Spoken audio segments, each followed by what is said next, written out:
Hello and welcome to Always Elite. Today we're reviewing NJPW's Royal Quest that took place in London, England on Saturday. But before we do that, why don't you hit that like button, the subscribe button, and tap out that bell icon so you can stay up to date on what we're going to be doing. Now, the first match on the card was Ryusuke Taguchi, Shota Umino, and Ren Narita versus Rocky Romero, Sho, and Yo. Started off very, very slow. As usual, it picks up later, in NJPW style. About halfway through, Taguchi tags himself in, gets in, does his one move, which is a hip attack. He does it a bunch of times, and he finally gets beat down and tags out. Sho shows some power, pun intended, and delivers a power bomb. Sho pins Ren Narita for the win. Next match on the card was Kota Ibushi and Juice Robinson versus Yujiro Takahashi and Hakulio. If you remember, Ibushi won the G1 Climax. It was a back and forth match for the most part. I'd never seen Hakulio wrestle before, but all he did was play to the crowd and didn't do too much. Everybody hated him for it. He was getting the heel heat. Juice, on the other hand, he could do that, but he can back it up with his wrestling. That's why they think the fans like him. So we'll go with that. What can I say about Ibushi? He's so damn good. Ibushi pins Hakulio for the win, which was expected. Next match on the card was Will Ospreay and Robbie Eagles versus Taiji Ishimori and El Phantasmo. El Phantasmo, if you remember, won this year's Super J Cup. They continue to push El Phantasmo, which I think is cool. I never seen him wrestle before, maybe a couple of months ago at best. This match had so many kicks in it. I lost count on how many there really were. It's a pretty standard otherwise. By NJPW standards, it was pretty boring other than the kicks. After the match, Ospreay issues a challenge for himself and Robbie Eagles for the IWGP Junior Heavyweight Championship match. Tag Team Championship match. By the way, Ospreay pinned Ishimori. Of course, I forgot that.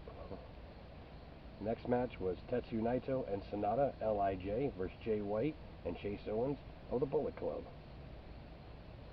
This faction war continues. Match starts off with Naito playing to the crowd and ducking Jay White. But it picks up after Chase Owens and SANADA get into the ring. Every time SANADA and Naito get an advantage, somehow the Bullet Club uses nefarious means to gain the upper hand, and this happens several times throughout the match. Eventually, SANADA overcomes all of this and gives the skull end to Chase Owens, and Chase Owens taps out. After the match, the Bullet Club gets in and beats up SANADA and Naito. Eventually, Naito gets back up, he fights back, gets the advantage, and gives Jay White the Destino, just as a "I told you so, and I'm going to beat you later." The next match was the IWGP Tag Team Championship match. It was the Guerrillas of Destiny, who are the champions, Tama Tonga and Tangaloa, versus the Aussie Open, Kyle Fletcher and Mark Davis. They won a tag team tournament to earn this opportunity to face Guerrillas of Destiny. The crowd from the beginning was behind Guerrillas of Destiny. Unusual for a British crowd to be behind the heels immediately. Just seemed like the crowd wanted to chant, though. That's all they wanted to do. Guerrillas of Destiny dominated most of this match. The Aussie Open have heart. They keep kicking out, and they won't let the Guerrillas of Destiny win. Eventually, the Guerrillas of Destiny are too much. and they give up. Tangaloa and pins Kyle Fletcher. Next match on the card was the Never Openweight Championship match between Tomohiro Ishii and Kenta.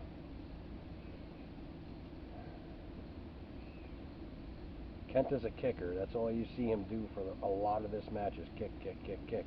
But it beats down and wears on Ishii. You know, Ishii didn't get any offense in within the first 5-10 minutes of the match. Really nothing sustainable where he could do anything. Ishii finally starts his strong style about 10 minutes in or so, and chopping Kenta like he was a redwood tree. Eventually, it takes Kenta down. Late in the match, Gorillas of Destiny come back out and try to beat up Ishii, but he takes care of them in rather quick fashion. But they get back in, and they beat him up, and they put Kenta on for the pin.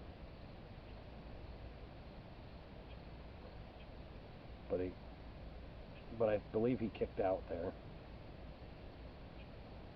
Yeah, they took control, and then they put Kenta on top, and Kenta pins Ishii after a GTS.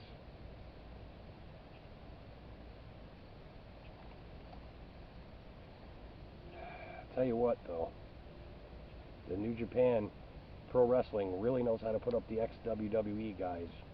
You know, he really puts them over. They really put them over. That's a real screw job to Vince. You can blame him for that one. And you see why all these people want to leave WWE and go to New Japan. Because they'll become superstars. Next match on the card was the British Heavyweight Championship match between Zack Sabre Jr. and Hiroshi Tanahashi. I can't say enough about the both of them. They're both phenomenal wrestlers. Zack Sabre Jr. is a master of the British manipulation style, and Tanahashi's just an all-around great wrestler. Match starts off slow, with lots of holds from both of them.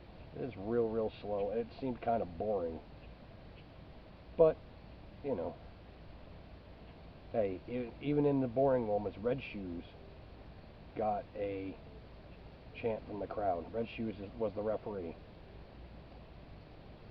They always call him that because he does wear red shoes when he referees. It's just something they call him. I don't know his real name. Ooh, excuse me. Zack Sabre Jr. tries many submissions throughout the match, but Ishii keeps powering out and escaping all these. I'm sorry, Ishii, yeah. Damn it. Tanahashi keeps escaping all his moves. Eventually, Tanahashi hits the high fly flow to pin Zack Sabre Jr. to become the British Heavyweight Champion. Zack Sabre Jr. held that title since Wrestle Kingdom 13. His reign lasted 239 days. The next match was... Oh, I'm sorry, the last match on the card. I thought there was another one after this. I guess not.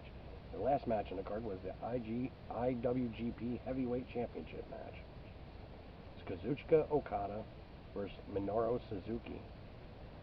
This match is the epitome of strong style, strike for strike, from both of them, back and forth.